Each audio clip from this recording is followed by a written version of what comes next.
Today, we're laying out the groundwork by talking about the anatomical neutral position, something that might seem simple, but it's actually the key to understanding every movement that your body makes. Okay, so I'm going to pull up our guy here. It's a full skeleton, and he automatically starts in this anatomical neutral position that we're about to learn. Okay, so really straightforward. Really, the only couple things that aren't intuitive is the palms are facing forward. So I'm going to swing around so you can get a full view of both of the arms down by the side, and the palms are both facing forward. The feet can either be together or slightly separated, and they're also facing forward. And so I'm going to swing out, and while I do this kind of rotation to you so you can see the whole body, this is an important step in learning. This is why it's considered foundational, because without a frame of reference, we really don't have any way to speak universally about human movement. Okay, it's kind of like giving directions without a roadmap.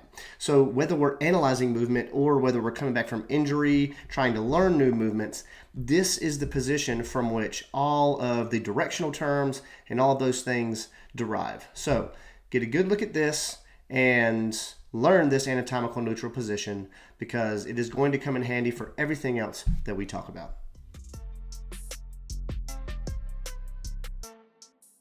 Okay, so for the first lesson in this module, we're going to talk about the difference between some of the directional terms. And the first two terms we're going to learn are anterior and posterior.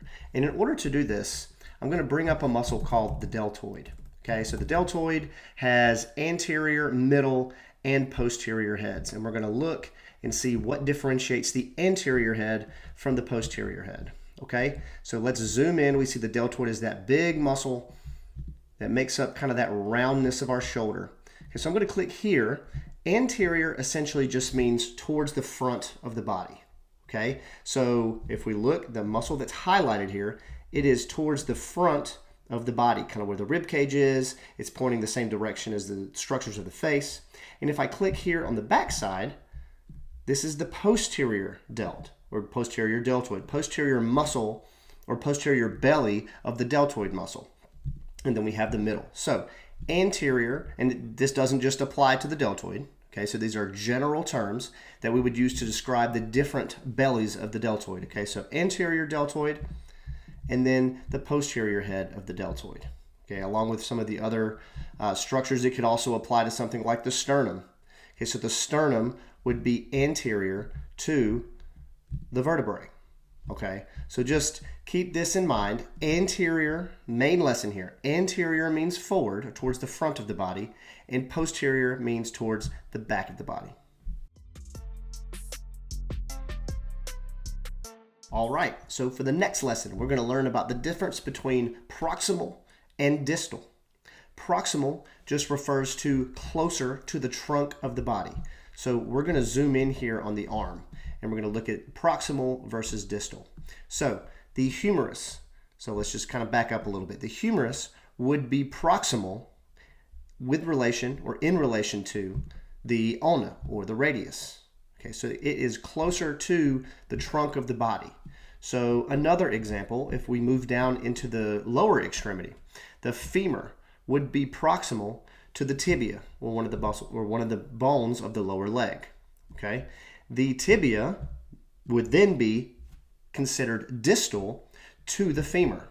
Okay, so the further away you get from the trunk, the more distal you are going, and the closer. Let's say we started at the fingertips. If we started at the fingertips and started highlighting bony structures, as we get further up the arm, we are moving proximally towards the trunk of the body. So that's the difference between proximal and distal. Okay, so the next lesson is learning the difference between medial and lateral. So we're going to zoom into the forearm here, because I think this is a little bit easier to explain, because sometimes you get proximal distal and medial and lateral mixed up. So remember, we talked about proximal and distal. The humerus is closer to the trunk than the radius, or the ulna. Okay, so as we move up towards the body, we get more proximal. But sometimes it's hard to tell whether the radius or the ulna is further away from the trunk than the other, because they're so close together. But Zooming out, we're in this anatomical position. We need to make sure we're there for that frame of reference. If we zoom in, the ulna would be medial or closer to the midline of the body or the spine than the radius.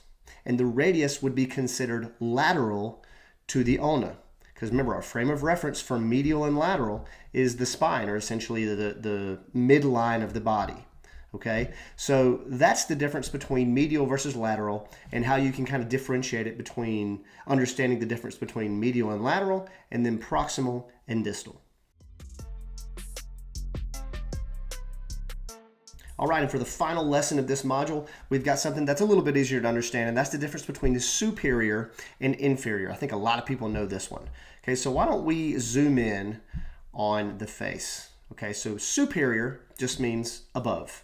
And then inferior means below.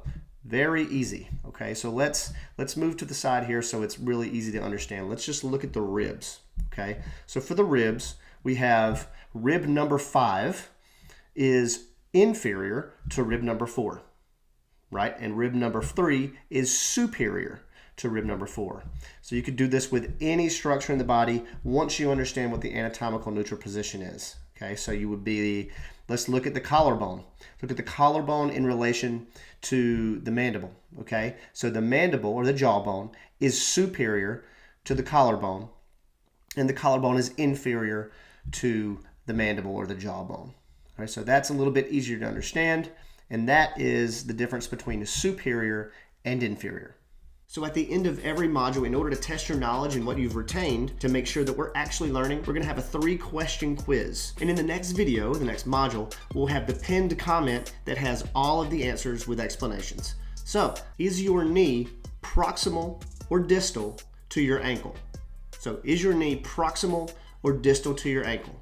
So the answer would either be proximal or distal. Number 2, hypothetical situation. Somebody is shooting a double leg on you and you sprawl. Are your feet moving laterally or medially during that sprawl? One more time. Somebody shoots a double leg on you and you sprawl to defend the takedown. Are your feet moving medially or laterally?